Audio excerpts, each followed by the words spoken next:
because my dad was in an underground pastors conference in a country where faith isn't really allowed. And so he's meeting with these pastors underground so they don't get arrested and they can go back to their communities and minister. And by that time, when I got there, you realize most of these children were sold by their family. I also want to mention one thing about that story with my dad before we move on is who's my dad sitting with? A group of pastors.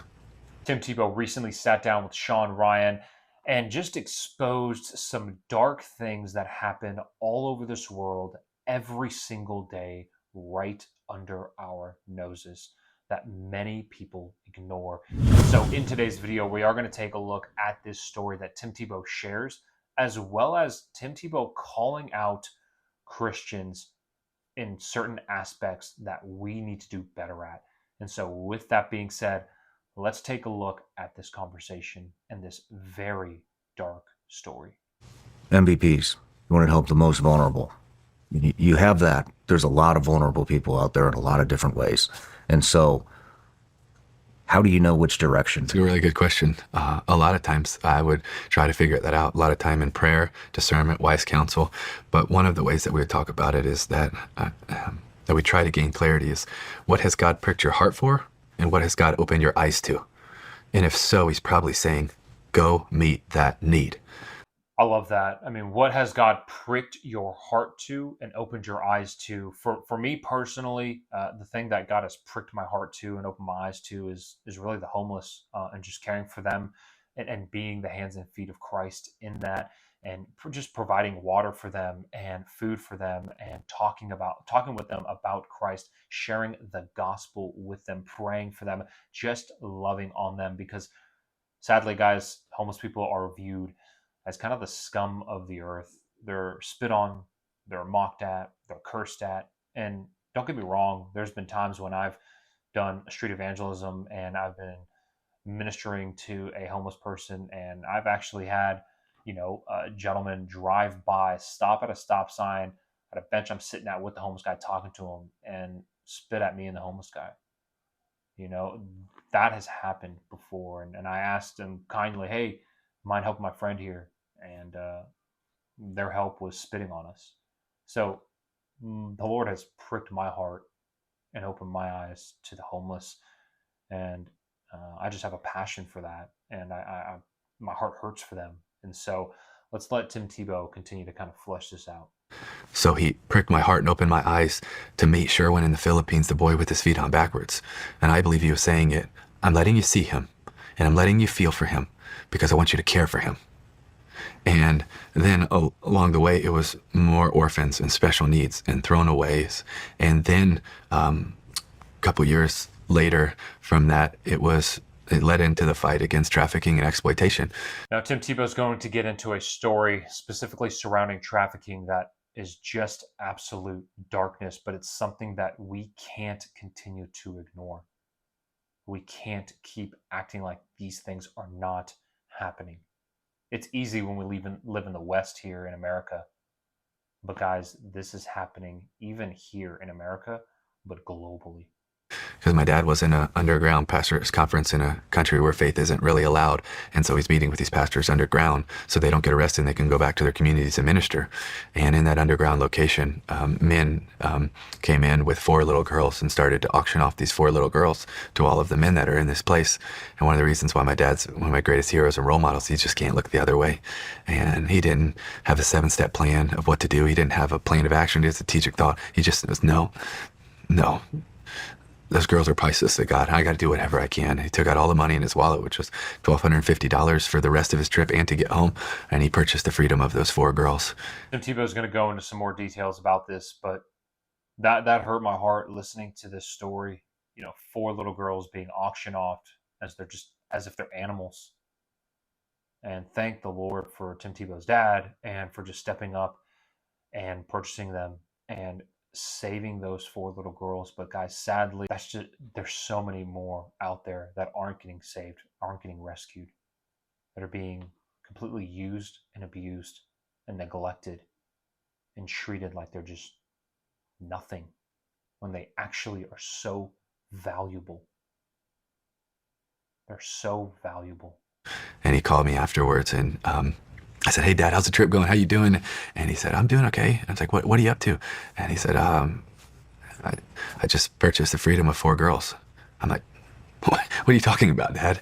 He goes on to tell me the story, and I just knew in that conversation, and I don't know, Sean, it's hard to explain. I just knew this is also part of what we were called to do, meaning at TTF.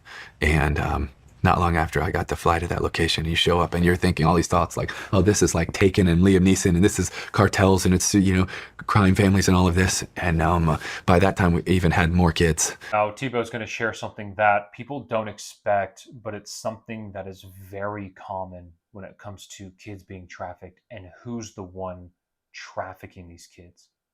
A lot of people have it in their mind that, kids are just being taken and that's it. But sadly, it's actually a lot of the times the parents doing this act. And by that time, when I got there, you realize most of these children were sold by their family. One of the first girls that I got to meet, she didn't make enough money one day. And so when she got home, her mom, in such a place of desperation, took her and boiled out her eye. And Boiled out her eye? boiled out her eye. And I just knew God let me see. God let me see for a reason. God let me feel for a reason. Not so that I can just create awareness, or not so I can just tell a story, because he's saying, I let you see. I let you feel. I let you be here because I want you to do something about it. Because I want you to stand up and fight for her, because she doesn't have a voice.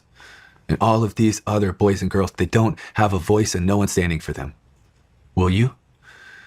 And that was the start of it for us. And man, when we got into it, we had just no idea what we were doing. I mean, no idea. When I first heard this and was listening to this, man, I was brought to tears because it just hurts my heart. I have 2 babies on this side of eternity. I have 2 in heaven, and I could not imagine. I couldn't imagine. But this is happening all the time, and we do need to step up. And I'm so thankful that Tim Tebow is stepping up, and he's taking action, and he's doing something about it. Thank the Lord that the Lord's given him the means and the finances and the ability and the platform and all of that to be able to kind of do that, because there are people who can't necessarily do something like that, but can financially support, like people like me and others out there who can financially invest in places that are doing the work. We can help in that aspect. But man, thank the Lord about this. But Tim Tebow is going to address something that we all probably are wondering. Was not this a building full of pastors? I also want to mention one thing about that story with my dad before we move on is, who is my dad sitting with? A group of pastors. Do you know how many of those pastors Shawn said, hey, Mr. Tebow, let me go find him dinner. Mr. Tebow, let me go find him a night stay. Mr. Tebow, let me go figure out food for tomorrow, or all of this stuff. Not one of them. Why? Because they all had really good excuses. Like, well, Mr. Tebow, those people that you're giving that money to, they're going to go do something else bad with it. And yes, Shawn, is probably true, but go say it to those 4 girls. This is just something that we need to be made aware of. I wanted to react to this video because I want people to understand what's actually going on in this world. We can get so caught up in our everyday life, our 9-to-5 jobs, our just day-to-days, and not really sit back and go, man, there are things that are happening in this world that are dark.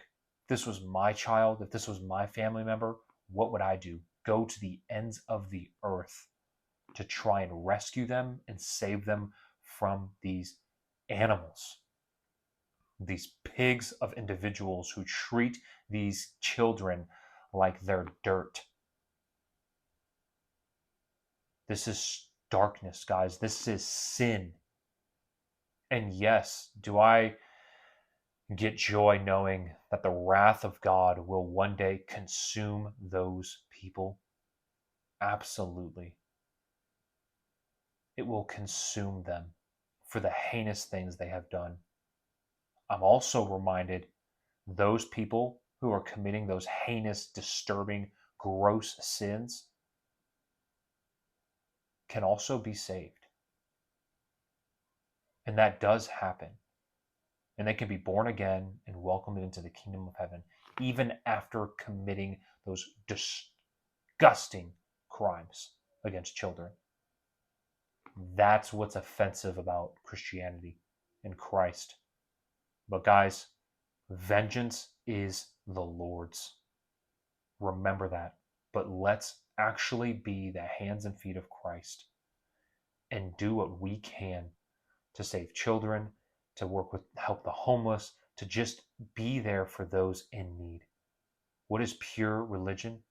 Caring for the orphans and the widows. So let's represent Christ. Let our religion be pure and not just outward appearance looks good, but inwardly we have no change and we're dirty and filthy.